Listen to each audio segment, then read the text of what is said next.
Hey les Bonjour amis, les j'espère que amis. vous allez bien. Donc aujourd'hui, on a réalisé pour vous, sincèrement, une recette.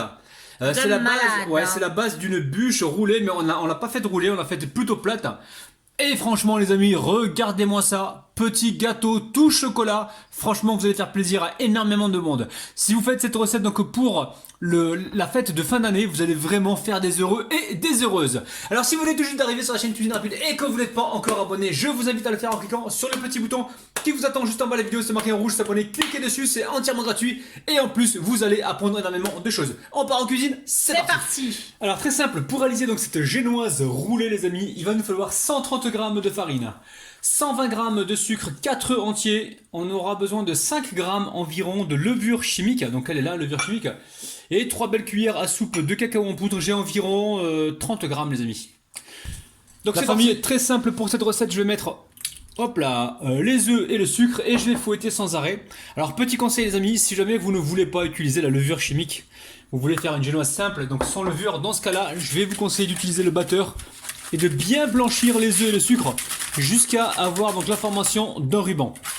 Donc moi, pour éviter de passer par cette étape, pour gagner un maximum de temps, je mets un petit peu de levure chimique, comme ça je suis sûr que le biscuit sera moelleux et ça ne me prend pas de temps à préparer. Donc là, je vais juste fouetter pendant environ 30 secondes. Alors vous préchauffez le four à 170 degrés la famille. Et ensuite on va pouvoir donc passer à la suite les amis. Oh là là, Rabilou se perd dans ses mots. Allez, on continue par tamiser donc la farine avec la levure chimique. Si on a le temps, ce qui est bien c'est de mélanger tout ça ensemble. Comme ceci, on va mettre également le cacao en poudre. Alors cacao en poudre amère les amis, c'est pas un cacao qui est sucré, hein. C'est un cacao non sucré. Allez, je tamise comme ceci. Alors maintenant on mélange avec le fouet donc délicatement, je récupère ce qui se trouve donc sur le côté comme ça et je viens comme ceci soulever comme si je faisais des mousses au chocolat. Alors ne vous inquiétez pas, hein, il se peut que la pâte retombe un petit peu, mais comme on a mis de la levure chimique dedans, ça devrait monter sans aucun problème.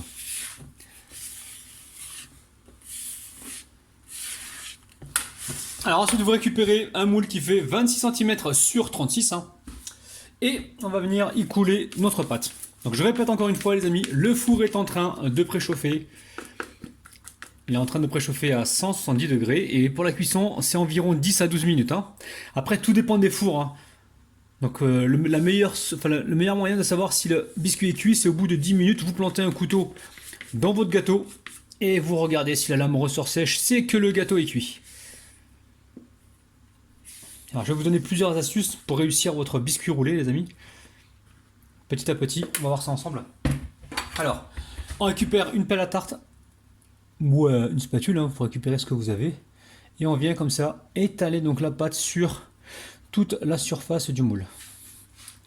Alors là où il faut faire attention les amis, c'est il faut faire attention justement d'avoir une régularité sur la surface. Il ne faut pas se retrouver avec une surface plus fine que l'autre. Donc là on reste bien plat comme ça. Et on s'assure de répartir de la pâte partout. Donc au même niveau. Allez, direction le four. C'est parti. Alors mon gâteau a cuit lui en 8 minutes. 8 minutes c'était cuit, donc surveillez bien. Moi je pensais 12 minutes au départ. Donc là j'ai vu c'était cuit, donc surveillez bien votre gâteau. Alors au départ je voulais faire une bûche, hein, pour être franc avec vous. Et là je me suis dit non, je vais essayer de proposer autre chose à mes abonnés. Parce que les bûches on en voit un petit peu partout en ce moment. Mais je pense qu'avec un gâteau cuit comme ça, là, comme un roulé, je vais pouvoir vous proposer donc autre chose qui sort un petit peu de l'ordinaire. Parce que des bûches, vous allez en voir partout. Alors, là, je replie donc mon papier justement pour garder un petit peu d'humidité et en fait un petit peu de moelleux. Allez, j'éteins mon four parce que là il appelle au secours là. Donc là le biscuit il est bien moelleux les amis. Hein. Donc là pour l'instant je le mets de côté et on va passer donc à la suite. Alors pour réaliser cette mousse qui est vraiment très facile, il va nous falloir 300 grammes, j'ai bien dit 300 grammes de crème liquide entière avec un minimum de 30% de matière grasse. Hein. Donc crème liquide entière, donc crème fraîche entière, 300 grammes. Ensuite 250 grammes de mascarpone, une cuillère à soupe de beurre. Où on a allez, 2 cuillères à soupe de beurre on va dire. Au niveau du chocolat, j'ai 200 grammes et on mettra un petit peu de vanille liquide. Donc là, première étape, j'amène le chocolat et le beurre à fondre au micro-ondes. Ça c'est la première étape. Alors vous entendez bouillonner derrière moi, c'est que je suis en train de démarrer plusieurs recettes à la fois. Donc là le chocolat et le beurre sont fondus. Alors si vous n'avez pas les amis ce robot, ce batteur, ce que je vais vous conseiller, c'est d'abord de monter la chantilly et ensuite de mettre votre chocolat chaud sur le côté et de fouetter rapidement. Parce que si vous traînez trop longtemps, vous pouvez vous trouver avec des petits morceaux granulés. Normalement on a mis du beurre, ça ne devrait pas arriver. Donc ça pour l'instant je l'ai mélangé, je le mets de côté. Ici j'ai ma crème fraîche entière. Je mets un petit peu de vanille, donc l'équivalent d'une petite cuillère à soupe. Et ensuite, je vais mettre dedans le mascarpone. Alors mascarpone, si jamais vous n'en avez pas de mascarpone les amis, prenez de la chantilly en poudre, faites la chantilly directement en poudre, ça marche aussi. Hein. Je sais que dans certains pays, on ne trouve pas facilement du mascarpone. Dans ce cas-là, je sais que la chantilly en poudre, on en trouve un peu partout. Donc prenez la chantilly en poudre, ou alors faites-le qu'avec la crème fraîche, mais prenez une crème fraîche qui soit bien grasse, de manière à réussir votre chantilly à coup sûr. Donc là, pour l'instant, je vais fouetter donc cette préparation pour avoir une préparation qui se tient et qui soit lisse, qui soit pas trop montée non plus. On va pas sucrer cette chantilly parce que c'est le chocolat lui-même qui va sucrer l'ensemble donc de la crème, de la mousse, je dirais. Donc là, petit à petit, je vais commencer juste à détendre la crème avec le mascarpone. Et ensuite, je vais actionner le batteur à fond pour monter cette crème. Donc le tout doit être bien froid, hein. Crème bien froide et mascarpone bien froid. Hein. Alors vous voyez la famille, regardez, j'ai monté ma crème, mais je ne l'ai pas trop montée non plus, elle est juste montée en fait, il n'y a pas besoin qu'elle soit trop montée. Le problème qui va se passer, c'est que plus vous allez monter votre crème, plus vous avez des chances de vous retrouver des particules de beurre en fait qui se forment, c'est-à-dire des petits grumeaux en fait de crème. Donc là c'est bon, on arrête à ce niveau-là, parce que de toute façon, on va continuer de battre une fois qu'on aura mis le chocolat. Alors là, le chocolat, il est encore chaud, les amis. Donc pas de panique, ça va pas vous faire tomber la crème. Alors là, on récupère la maryse. Pourquoi? Parce que opération Rabinou le radiez-nous. Hein. On ne gâche rien. Rien, les amis. Hop là, je récupère mon bol ici et je viens racler comme ça avec ma maryse. J'espère que vous allez bien, les amis. Un petit pouce vers le haut, hein, si vous allez bien. Et si vous pensez avoir appris quelque chose en regardant mes vidéos, donc petit pouce vers le haut. Moi c'est vraiment mon but, ça, vous apprendre ce que je sais en fait. C'est pas forcément les meilleures choses, mais ce que je sais moi, j'ai envie de tout vous apprendre. Donc là on va fouetter à fond pour incorporer donc pour faire qu'un avec ces deux éléments. Alors entre temps on peut s'arrêter un peu, les amis. Hop là, on s'arrête un peu. On récupère ici la maryse et on revient comme ça ramasser donc toute la crème qui est sur le côté et qui n'a pas été encore mélangée. On va bien en dessous, on mélange comme ceci. Alors, je suis en train de me demander si j'ai vraiment besoin encore du fouet. C'est vrai que le fouet va accélérer un peu le truc, mais vous pouvez le faire directement à la maryse. Hein. Allez, je remélange avec le fouet rapidement. Hop là. Donc là, hop là, je me débarrasse. Hop, tu te calmes ou pas, toi? Allez. Là, je finis avec la maryse. Et là, on a une mousse de malade, les amis. C'est un truc de dingue. Superbe mousse, génial. Elle est bien lisse, vous avez vu, les amis? On va pouvoir donc commencer notre montage. Mais juste avant, on va préparer un petit sirop, donc justement pour imbiber le biscuit, pour qu'il soit encore plus moelleux. Donc là, la cuve, vous voyez comme ça, elle présente pas mal de traces parce qu'elle était au frigo. J'ai mis la cuve au frigo pour qu'elle soit bien froide, de façon à maximiser donc mes chances de réussir justement la chantilly. Il faut que tout soit froid, la crème, le mascarpone, le bol, la maryse si c'est possible. Allez les amis, assez parlé, on passe à la suite. Alors ici, j'ai ma mousse. Donc la mousse, elle est prête. Ici, j'ai mon gâteau. Je vais le mesurer, vous allez comprendre pourquoi. Donc là, il fait 33 cm, ouais, 33,5 cm. Donc là, il faut que je fasse 16,6 cm environ. Il faut que parce que je vais le couper en deux, les amis. Donc là, waouh! Alors vous me voyez avec un mètre, vous croyez que je suis bricoleur, mais pas du tout, les amis. Pas du tout. Oh, sa femme, elle a la chance. Non seulement il sait cuisiner, mais en plus, il est bricoleur. Mais pas du tout, les amis. Pas du tout. Donc 16, c'est 32, 33. On serait plus là, en fait, pour le milieu. Là, je vais faire un petit marquage avec le couteau. Ok. On va faire la même chose au-dessus. Pour être donc bien droit. Et ensuite, je vais non, c'est tout ce que je vais faire, les amis. Tout ce que je vais faire. Donc là, je récupère un gros couteau et je viens de couper mon gâteau. Hop là. J'espère que je suis bien au centre.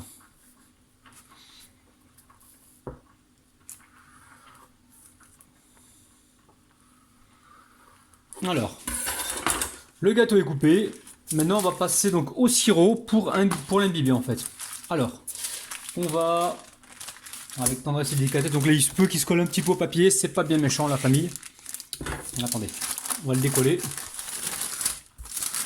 On colle toujours avec tendresse et délicatesse. Hop là.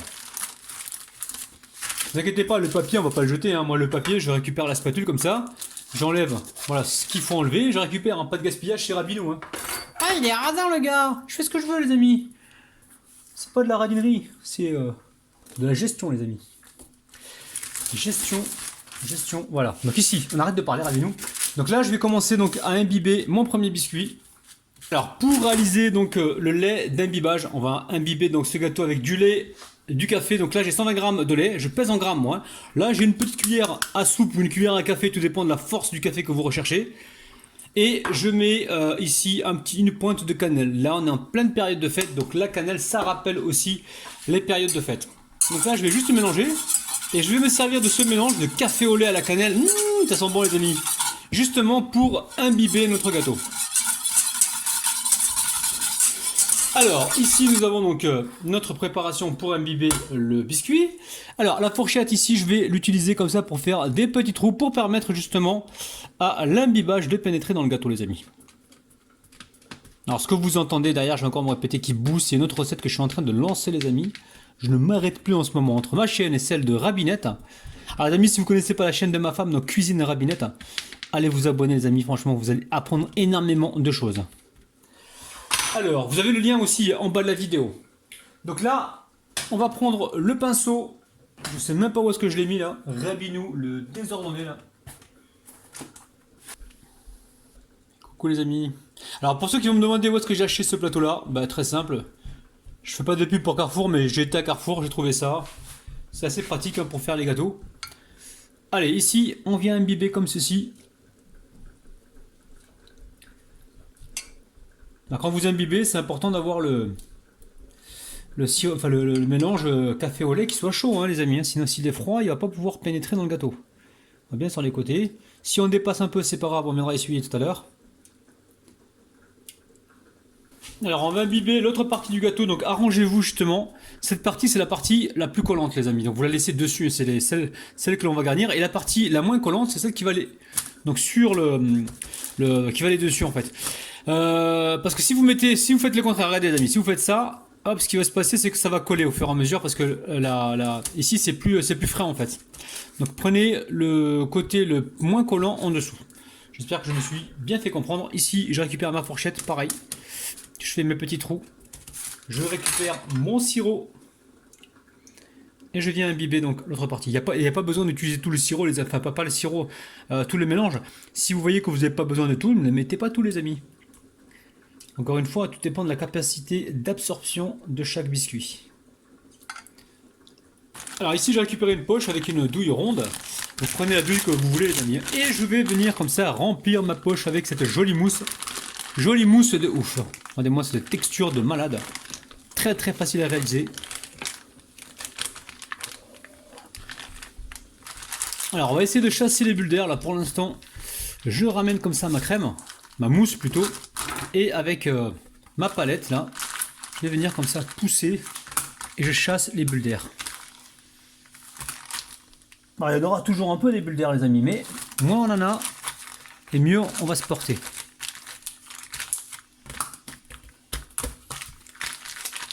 Allez, hop. Allez, j'ai commencé donc à remplir mon gâteau. La première base. Allez, bismillah les amis, je serre bien la poche.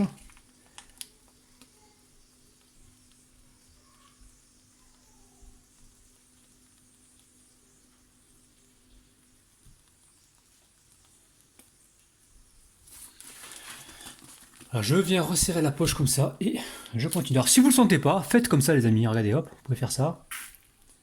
Faites ça. Vous vous arrêtez et vous continuez.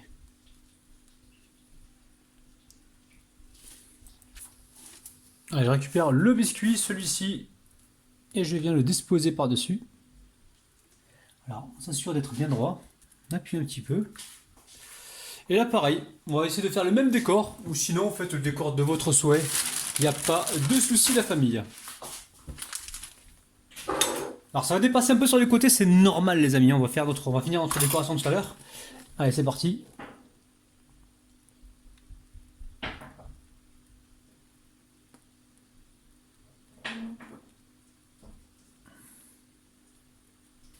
Alors, je récupère ma spatule ici. Là, il me reste un petit peu de mousse encore. On va pas le gâcher, hein. On va le laisser là, on va le mettre là. Et je vais venir donc tartiner le côté.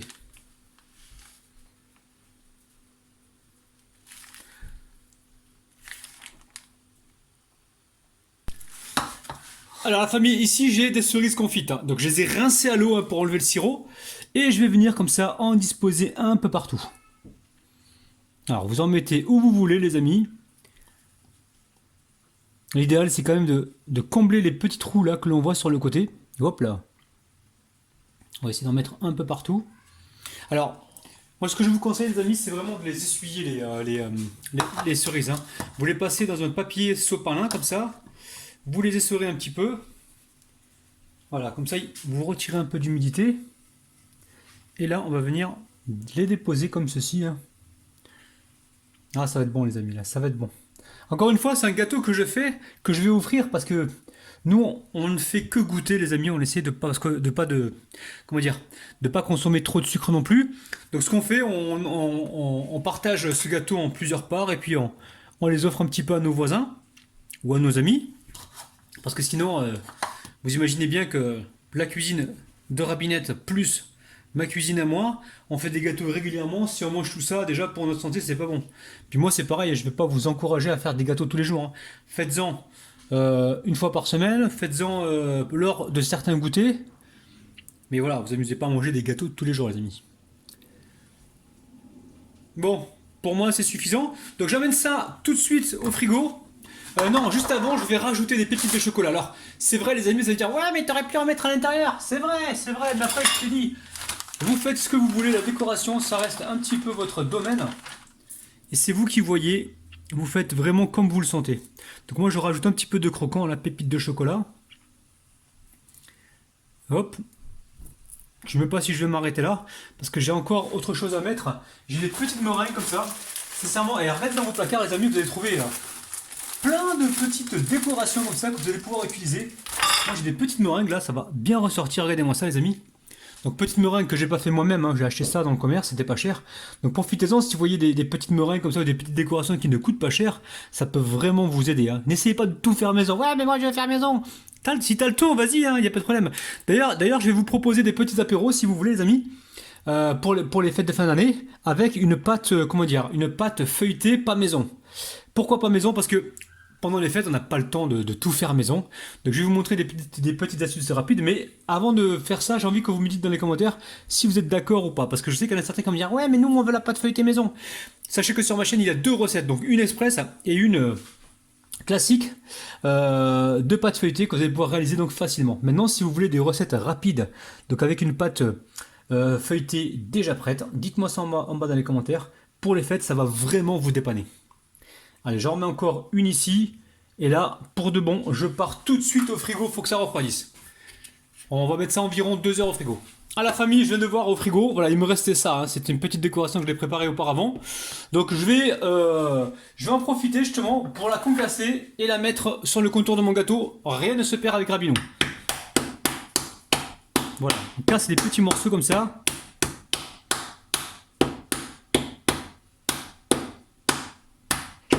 Je vais vous montrer tout de suite ce que je vais faire avec. Allez, on l'a cassé. Allez. Hop, je ressors mon gâteau du frigo. Les amis, rien ne se perd avec Rabinou, rien ne se perd. Donc là, ce que vous faites, la famille, regardez-moi ça, les amis. Au lieu de jeter tout ça, vous allez venir comme ça et coller ça sur le côté, comme ceci. Donc là, ce qu'on va faire, on va retourner comme ça et mettre le côté le plus brillant, donc à l'extérieur. Et là, vous faites carrément rentrer vos petits décors comme ça. Là, vous avez du croquant, de la décoration. Ça va être juste terrible. Alors, on n'hésite pas, on reconcasse si on voit que c'est trop gros. La cuisine, la pâtisserie, ça doit être simple. Les amis, je ne vous montre pas des pâtisseries de grands chefs, on est d'accord, hein. Je suis en train de vous montrer, voilà, ce que moi je prépare à ma famille, à mes amis, mes petites astuces à moi, qui ne sont absolument pas des astuces de grands chefs, hein. C'est vraiment des astuces à la Rabinou, hein. Mais des astuces efficaces qui fonctionnent et qui font plaisir à la famille. Alors, on va aller de l'autre côté.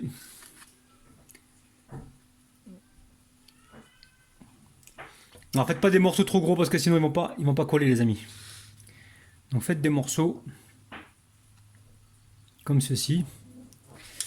J'ai même envie d'en mettre dessus, les amis, hein. Je sais pas pourquoi. Et ça, c'est des trucs que je fais souvent, ça. Je pense avoir fini la recette et puis après je me dis non, tiens, je vais mettre ça et ça pour pas gâcher. Donc je vous encourage vraiment à faire la même chose, les amis. Le gaspillage, ce n'est pas bon du tout. Allez, on remet du croquant ici. D'ailleurs, j'aurais pu mettre ça à la place de mettre les pépites de chocolat. Donc vous, chez vous, hein, vous avez vu, vous n'êtes pas obligé de mettre des pépites de chocolat si vous n'en avez pas. Vous prenez comme ça du chocolat, donc vous concassez. Et vous avez donc votre petite décoration. On va s'arrêter là, les amis, parce que sinon ça va faire trop chargé. Allez, direction le frigo maintenant, on se retrouve donc tout à l'heure. La famille, le gâteau a bien reposé, il est temps de le couper. Bismillah. Qu'est-ce que t'en penses, Asia? Pas mal, hein? Ouais. Attends, là on est sur ma chaîne. Classe. On est sur ma chaîne. J'adore. Ok, alors, très très bien. On va commencer à se couper. Attention, tiens, s'il te plaît, je sais pas que tu me gênes. Je sais que tu fais des gâteaux mieux que moi. Non, je fais pas des gâteaux mieux que toi, c'est pas vrai. Donc là, j'ai chauffé mon couteau, les amis. Et hop là. On va l'essuyer rapidement. Les amis, regardez-moi ça. Oh là là là là là, c'est un truc de dingue. Waouh. Oh là là là. Oh là là, les amis, c'est un truc de dingue. Regardez-moi ça, biscuit bien moelleux. Eh, franchement, au lieu de faire un gâteau roulé pour les fêtes de fin d'année, une bûche, faites la bûche plate. Voilà, bûche plate. Je vais le marquer sur le titre. Bûche plate, les amis, c'est un truc de ouf. C'est facile à réaliser, c'est inratable. Vous risquez pas de casser votre biscuit. C'est un truc de dingue. Donc, comme d'habitude, refaites la recette, faites plaisir à vos proches et surtout, les amis, surtout, pensez à vous abonner et au pouce bleu. Oh là là là là, les amis. Les amis, prenez soin de vous. Bye bye. Bye bye. Donc les amis, il faut absolument goûter là. Allez, honneur aux femmes, hein. Vas-y, Asia. Bismillah. Bismillah. Laisse-moi le côté le plus gros. Oh, je voulais ce côté-là. Oh, le gourmand. Oh là là, les amis. C'est un truc de ouf. Oh, regardez-moi ça. Montre-leur de près, les amis. Oh là là là là là là. J'espère que vous êtes en train de vous torturer, les amis. Là. La Regardez-nous ça, les amis. Voilà. Prenez soin de votre palais. Bye bye. Bye bye.